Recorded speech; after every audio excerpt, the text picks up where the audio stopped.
At a family picnic, my mom took my daughter for a walk, then returned without her. When I panicked, my sister said she's fine. We needed a break from her whining. My mom added, "You spoil her. This is a lesson." Turns out they left her alone at a playground 2 miles away in 90 degrees heat. I didn't scream. I just made a decision. One phone call ruined their lives. I almost exploded when my mother looked me in the eye and said they left Lily at the playground. To teach her a lesson. My fist clenched so tightly I could feel my nails cutting into my palms. My vision narrowed, heart pounding so hard it felt like it echoed in my skull. Every instinct I had screamed to do something, yell, smash something, grab the keys, and tear out of the driveway. But I didn't. I've learned over the years that my rage doesn't scare people like my mother. It feeds her. She lives in that storm. She knows how to twist it, redirect it, make it look like you're the unstable one. So, I swallowed it hard and I did the one thing she never expects from me. I listened. We needed a break. She said she was screaming, crying, wouldn't calm down.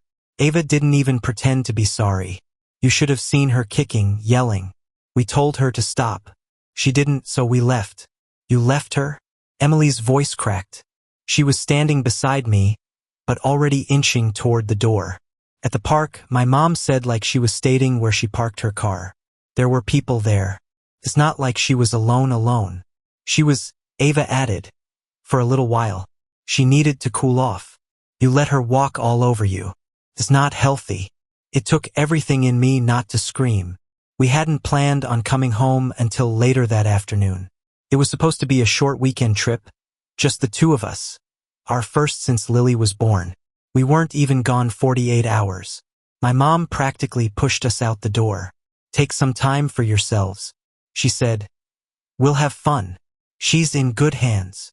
They were already acting strange when we FaceTimed on Saturday night. Lily didn't smile once.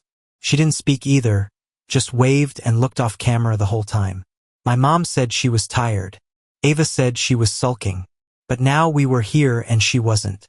They left her at a park across town, 2 miles away on foot at the hottest point of the day. I looked at the clock. It was just after 10 o'clock in the morning. My mother said they dropped her off. Yesterday, late afternoon, I didn't say a word. Emily turned and walked out and I followed her. We drove in silence, just praying we'd find her sitting on a swing. Maybe angry, maybe confused, but there she wasn't. A woman near the basketball court said she'd seen a little girl crying near the slides after sunset. Said she sat there for hours and wouldn't talk to anyone. She gave her a bottle of water and called the cops when no one came to get her. Emily was already calling the station when I turned the car around. They found her just before dark wrapped in a towel, skin red from the heat, dehydrated and quiet. The officer said she hadn't said much, just that her grandma left her there and told her to figure it out. When we walked into the station, Lily ran to us. She didn't say anything, just buried herself in Emily's arms and held on like she thought we might disappear. 2. The officer asked if we wanted to press charges. I said, "No, not yet. We brought her home." She didn't speak on the way, didn't ask questions, just stared out the window, blinking slowly like she hadn't slept all night. I walked into the house and saw them sitting there. Ava scrolling her phone. My mom watching the news, a cup of coffee in her hand like this was any other Sunday. They didn't ask about Lily. They didn't apologize. My mom looked at me and said, "I hope you realize this is why she's the way she is. You can't shelter her forever." That was the moment I knew something in me had shifted. I told them to get out. They laughed. Ava actually laughed. "This is our house too," she said. No, it wasn't. The mortgage was in my name. I let them stay after their condo deal fell through out of guilt mostly. I thought maybe it would give Lily a chance to bond with her grandparents. That was my mistake. I didn't yell. I didn't argue. I called the locksmith. Then I made another call. One I'd been holding off for years. A quiet contact I hoped I'd never have to use. It was time to pull a string I knew would unravel everything. Because this wasn't about discipline. It was cruelty and I wasn't going to let it go. The call I made wasn't to the police. It was to someone I used to work with before I started my own business, a guy named Ree, who now handles compliance investigations for assisted living facilities. I told him I had something that might interest him. No names at first, just a story. An elderly woman with a history of questionable behavior had once been considered for a caretaker role through the community's senior program. I told him about what happened with Lily. Not emotionally, just the facts. Ree didn't need much convincing. He said he'd look into it. I didn't need the law. Not yet. I just needed the system to start noticing her. By Monday morning, my parents were gone. I changed the locks while they were at the grocery store. When they came back, their stuff was in boxes on the porch. My mother pounded on the door for 20 minutes. I didn't answer. She threatened to call the cops. I told her to go ahead. I had already filed a statement at the station and had video footage from our doorbell cam showing her admitting to what they did. She stopped yelling after that. Lily stayed quiet most of that day. Emily sat with her on the couch while I contacted the school counselor. Told them Lily would be taking the week off. I didn't give details, just said there had been a family issue. They understood. They always liked her. By Tuesday, the call started. My mom called 6 times, left 1 voicemail, said she was ready to talk. Ava texted me once, a single sentence. "You took it too far." That made me laugh. They thought they were still in control. That this was just one of those fights that would blow over. That I'd be back in a few days with my tail between my legs, apologizing because that's how it always used to go. But this time was different. This time I had a list. First item, Ava's job.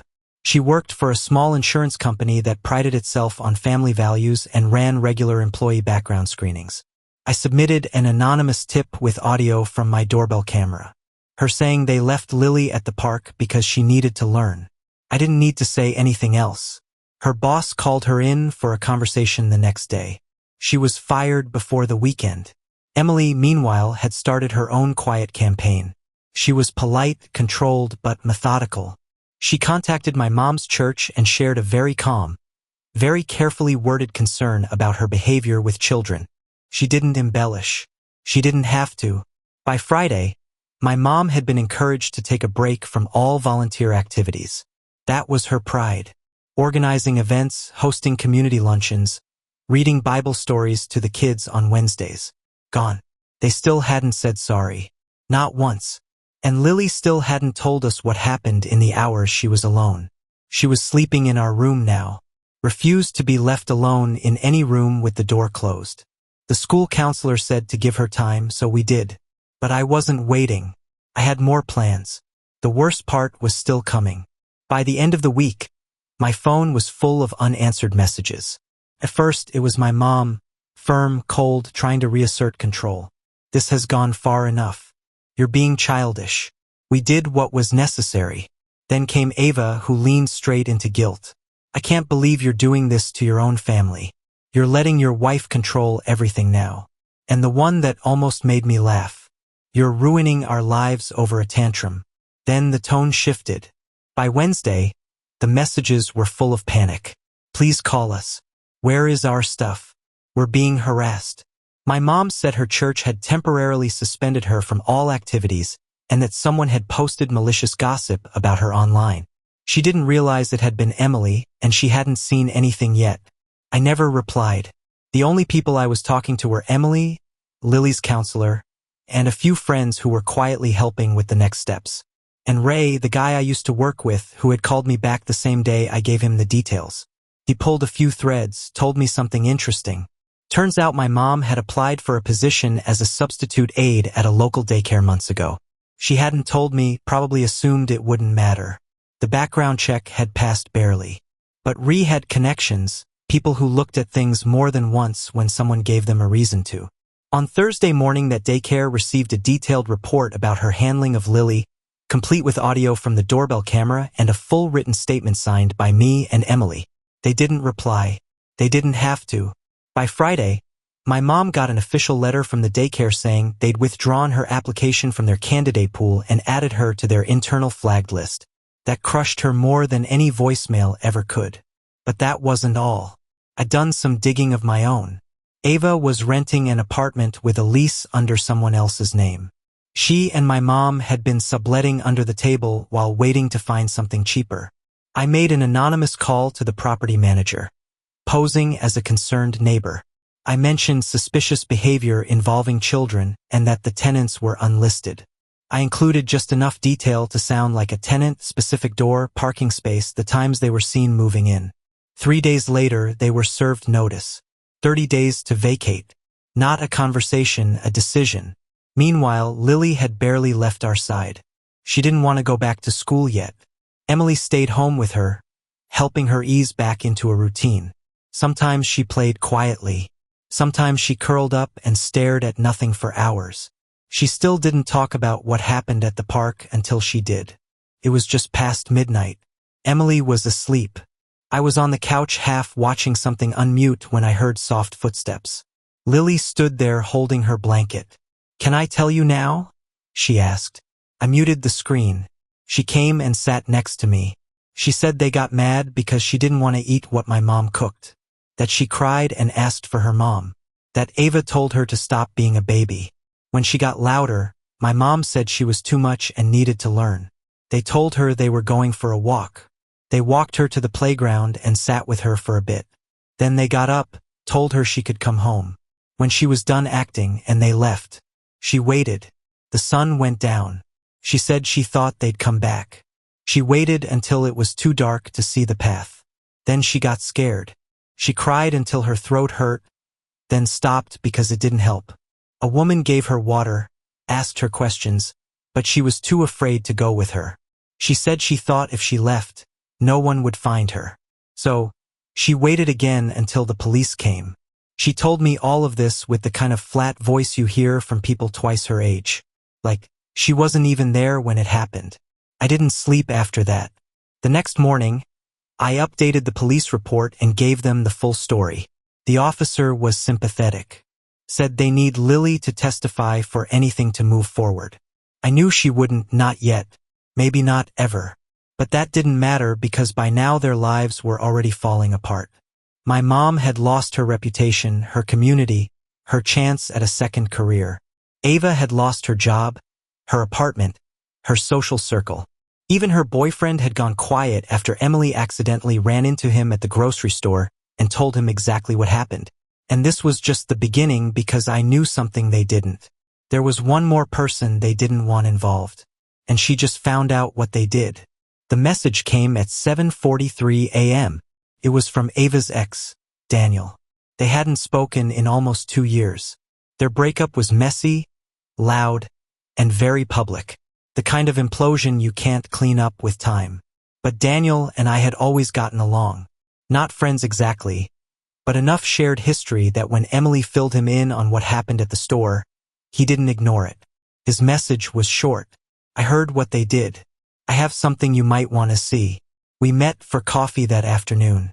He brought his old laptop and a portable drive. Said he'd been holding on to it out of spite, not really knowing why.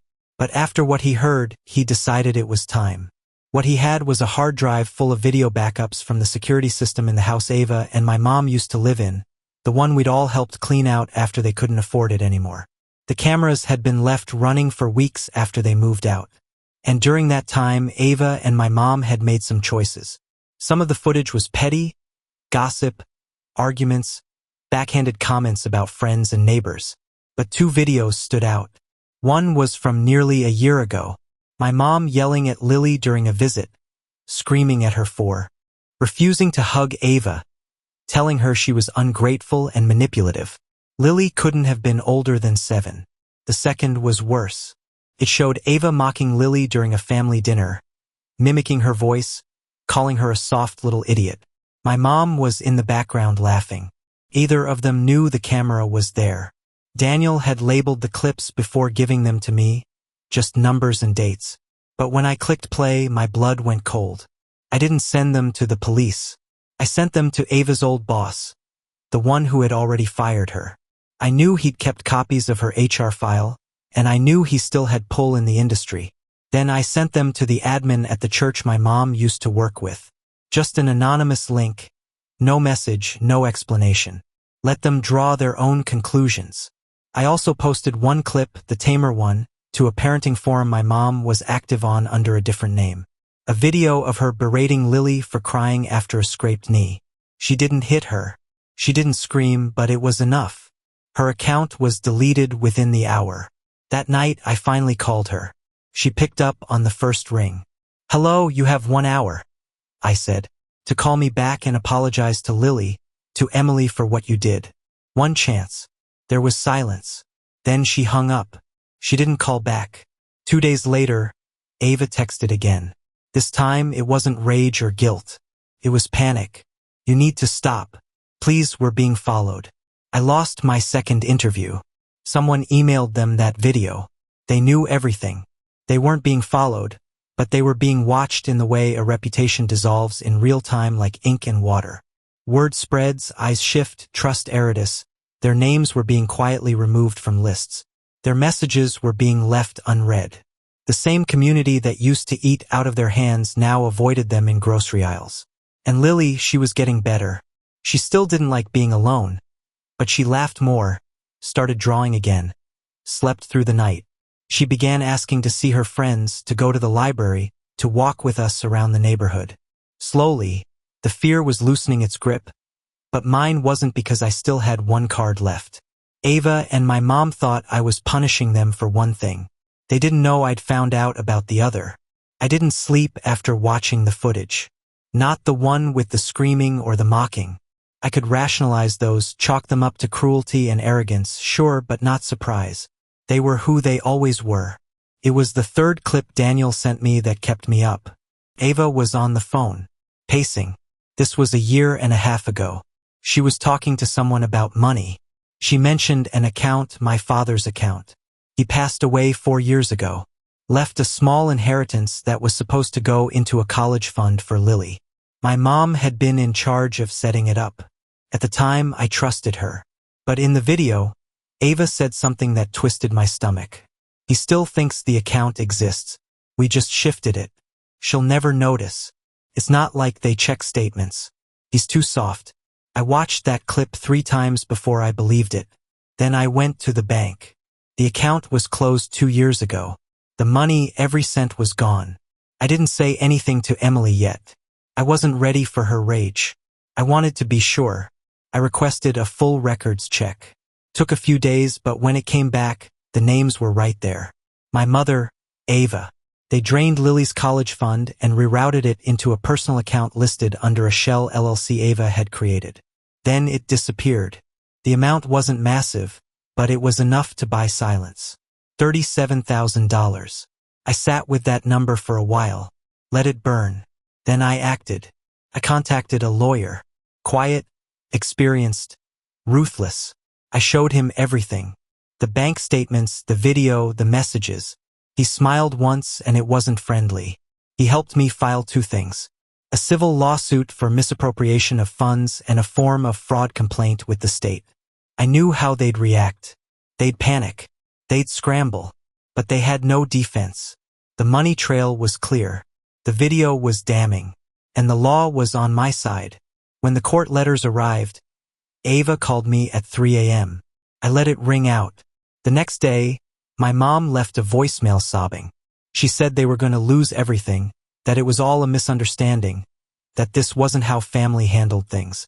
I forwarded it to my lawyer. Emily was the one who made the next move. She contacted every friend Ava had. People she partied with, worked with, leaned on. She told them about the lawsuit, told them about the fraud. She didn't embellish, just the facts. By the end of the week, Ava's name was removed from 3 group chats and blocked by 2 people she used to consider backup family. Her world was shrinking fast. But I wasn't done. I reached out to Lily's old pediatrician, explained what had happened calmly, respectfully. I said I wasn't asking for a diagnosis. I just wanted a note in her file, something that would protect her from ever being left with those people again. He added a flag, a red one. It meant if my mother or Ava ever showed up in a medical setting claiming custody, they'd be reported immediately. Then I did something I'd wanted to do for years. I canceled the family phone plan. My mom had been piggybacking on it since I was 19. Said it was easier. She hadn't paid a bill in a decade. I shut it down mid-call. She had to find out at the pharmacy. Emily and I took Lily to the beach that weekend.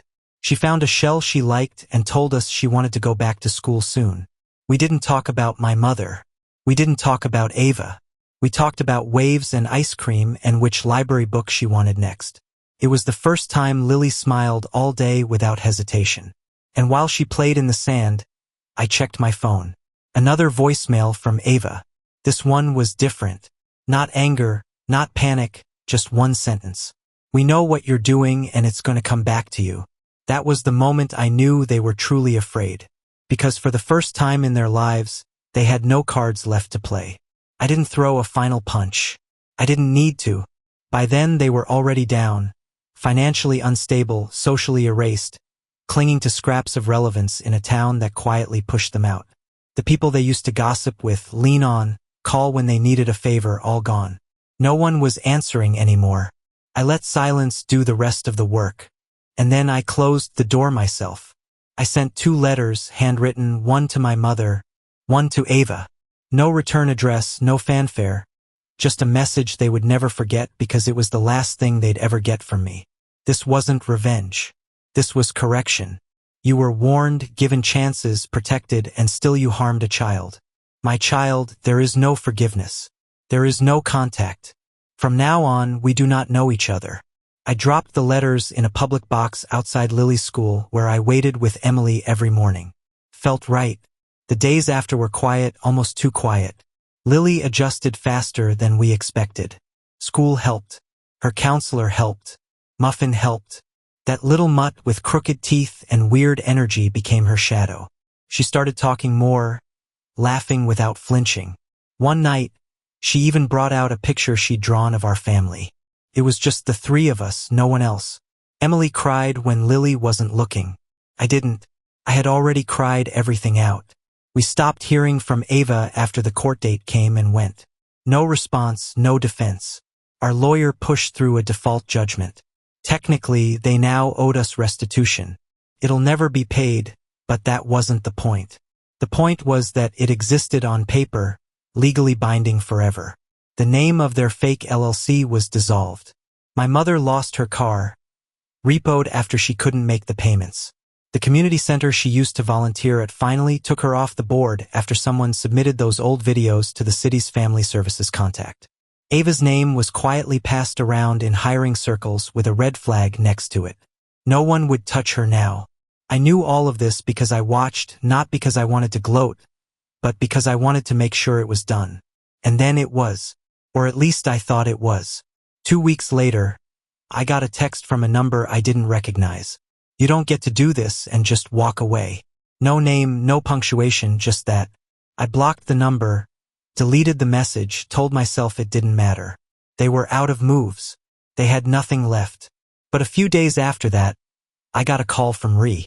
He said someone had filed a Freedom of Information Act request regarding the fraud complaint. Not the press, not a lawyer, someone anonymous.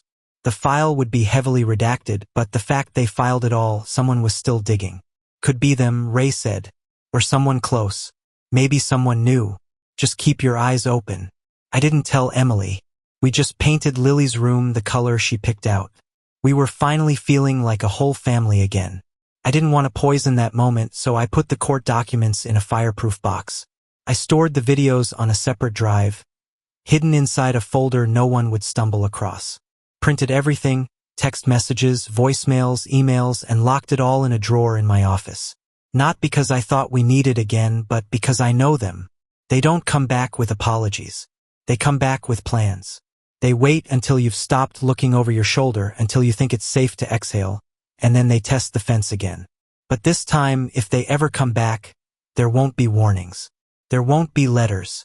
There won't be a slow unraveling, just a final ending, and they won't see it coming. Of course, here are a few more sentences to seamlessly extend the ending and deepen the atmosphere of finality with just a hint of unease. Sometimes, late at night, I'd find myself checking the security cameras even though I knew no one was coming. Just habit now. Emily caught me once and didn't say anything. She just came and sat beside me until I turned it off. We both knew the war was over, but every so often, I'd hear a car pause a second too long near our driveway, and I'd wonder,